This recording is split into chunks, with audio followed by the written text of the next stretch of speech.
About the Chief Alemany bit, because that is a singular honor. The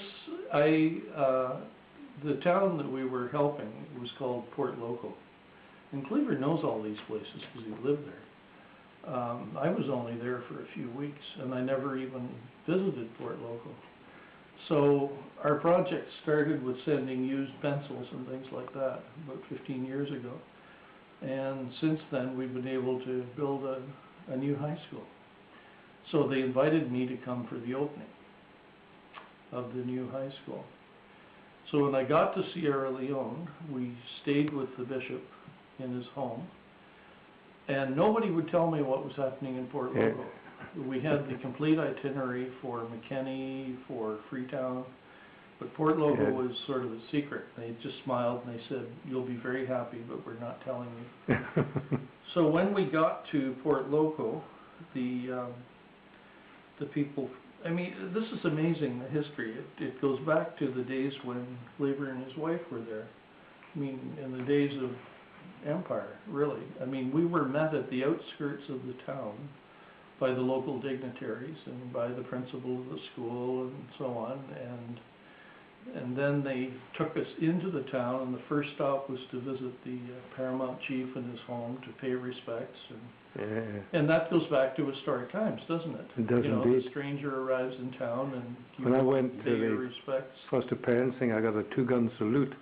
Really? Oh, I thought they were going to shoot me. I said, "What is going on?" He said, "This is a singular honor. 2 guns, that's expensive." 2 cartridges. That's wonderful. Yeah. Oh, gee, I don't, yeah, there weren't any guns firing when I was there. And it was a rough time, and I was a bit nervous. Yes. I yes, thought, you would be. I thought it was another roadblock. I thought, oh, not another. What are they going to do this time?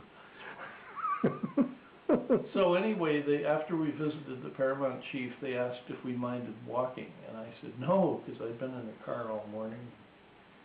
And so we started walking, and then I could hear all the sound coming from the distance of drums and horns and dust and people and flags, and the whole town basically had made a big parade, and they were all expecting us. And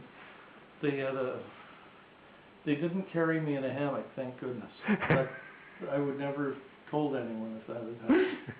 But anyway, they had a sheet over our heads and people carrying this thing to keep the sun off us. Students wiping sweat from here and fanning us, and people reaching out to shake hands. And I said to my friend Ann, I said, you know, it's not what I like or you like, but we can't run away. No.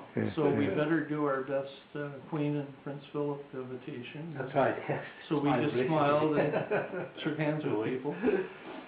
And to make a long story short, we ended up at the school, and then they had a coronation ceremony, and that's when I was made the divisional chief, and they put all these robes and they had drums and it was hot and sweaty. And we ended up then going to see the new school as well as the old school. Oh, and they announced, yes, not only did I have a new name, the one that Cleaver just used, they named the street after me. Now, I haven't seen a street sign yet, but, and I'm not sure if it's Pa Alemany Boulevard or Paul Delaney Street or what, but anyway, not many of us in a lifetime get a street named after us. True. The airport is almost always chaotic. This time it was a little less so. Things seemed a lot better than I ever remembered. But anyway, oh, it's improved a lot. I was having to be jammed into a very crowded part of the plane, and my friend Ann, and this was very out of character for her. Have you met Ann Dance? No, but you've sent pictures. Well, she said to the people who were assigning seats, "You know that this man is a chief." And she said, "Pa Alemany, you have your stick," and they'd given me a carved cane. Yes. And, oh, is that true?